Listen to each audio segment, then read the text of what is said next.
Michelle in Ontario, you're on with Don and Matt. Hi, Mr. Dillahunty, Mr. Baker. It must be your evening for speaking to Canadian ladies. I'm in, I'm north of Lake Huron, and wow. I wanted to, I wanted to ask you, from your perspective, how do you understand and how do you frame the notion that most First Nations have very strong senses of spirituality, of the sacred? Sure, that's easy. It's easy. Okay, there are no perfect thinkers, including in First Nation, Native Americans, etc. People are prone to making mistakes. They are human just like everybody else. And when they see something that appears to be designed, some of them are going to leap to design. And when they see things that appear to not have an explanation, they are going to infer that there's something spiritual about that. They can be wrong just like everybody else.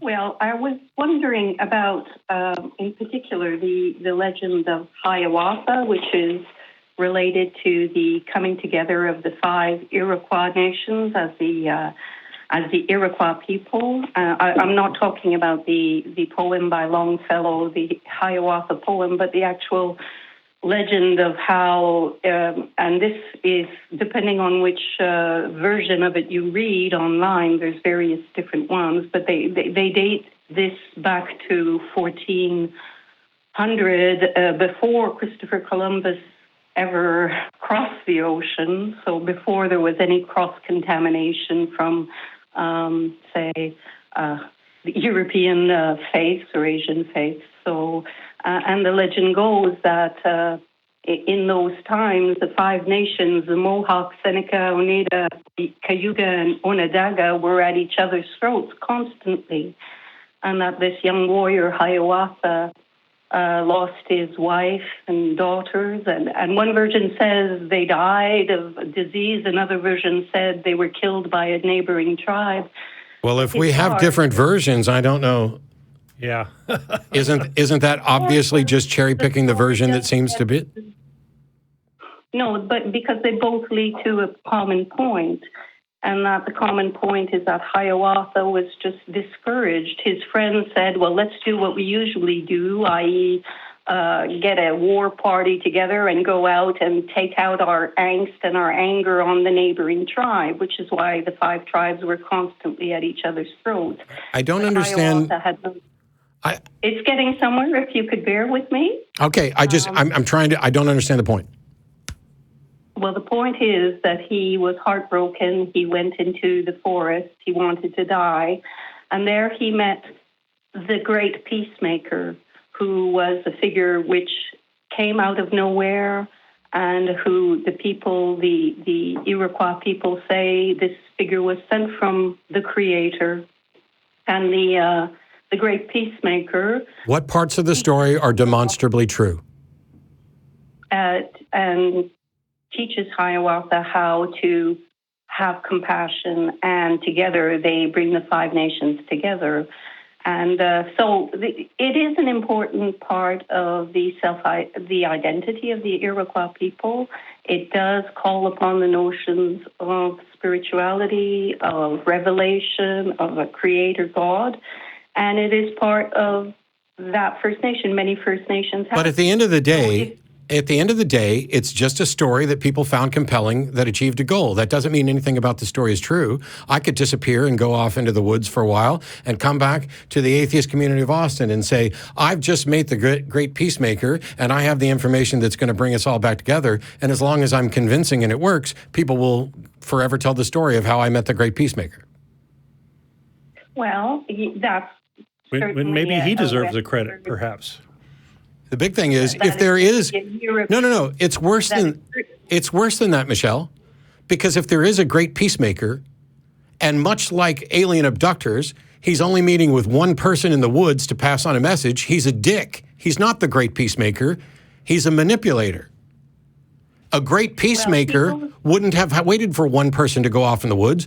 The great peacemaker would have walked in front of everybody and said, I am the great peacemaker, and here's how we fix this. Instead, the great peacemaker decided to go off and meet with one person to pass on the message. This is exactly like Moses being the Aaron being the spokesperson for Moses, being the spokesperson for God. It's a story. Something? Sure. May I? Thank you. The legend does talk about how it was a progressive revelation that took time, and that the great peacemaker worked with Hiawatha progressively to bring the 5 nations together.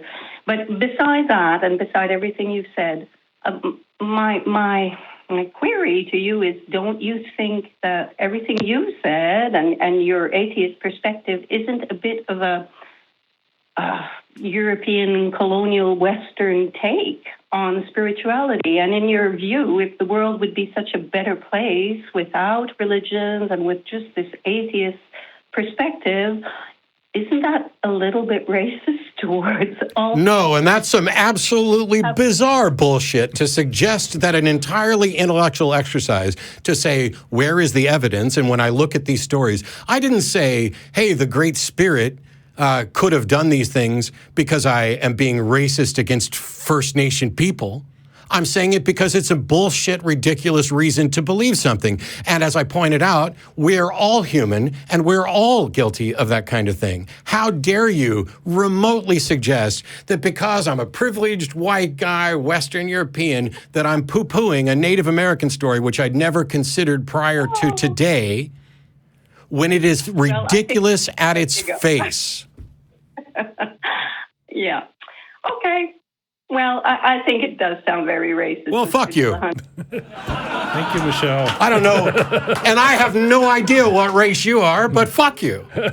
Because if your response to proper skepticism to say, hang on a second, let me make sure I understand the story. This guy goes off in the woods and supposedly gets a secret message and comes back and relays it to everybody. Here's a number of problems with that. To suggest that my dismissal of it was because I'm a racist just puts you in the position of people I no longer need to speak with.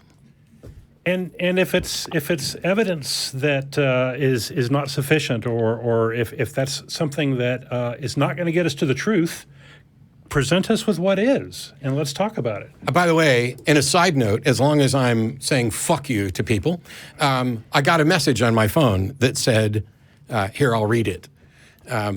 This is one of the reasons why I don't spend any time in the live chat during the show, because it would be a monumental distraction. Live YouTube comments on the show are making derogatory comments about your statement, quote, if I could have one more 15-year-old girl. Are you kidding me? So now when I say something, you're going to be like, oh, clearly Matt's a pederast and he just wants them young girls. If you can't get the context out of that story, that it was worth it for me to put this effort in, if one more 15-year-old girl abandoned religion, or one more anybody abandoned religion, you're just as dipshitty as the person who wants to dismiss skepticism as if it was rooted in racism. Am I racist? Yeah, probably. Guess what? So are you. Am I a normal human being who may have been instilled with biases and bigotry about people who are different from me? Yeah. The difference is that rather than running around dismissing skepticism on the grounds of racism and dismissing honest statements in order to make a potentially even joking accusation about something else, I actually have been working to change myself and eliminate those things as best as I can, with the understanding that I'm never going to get there. But you know what I'm also never going to do? When somebody calls in to tell me, well, you just don't believe in God because you don't like my particular heritage, I'm not going to say, well, you're just racist against white guys. The whole world's coming down on white guys. Fuck white guys. Fuck white guys especially.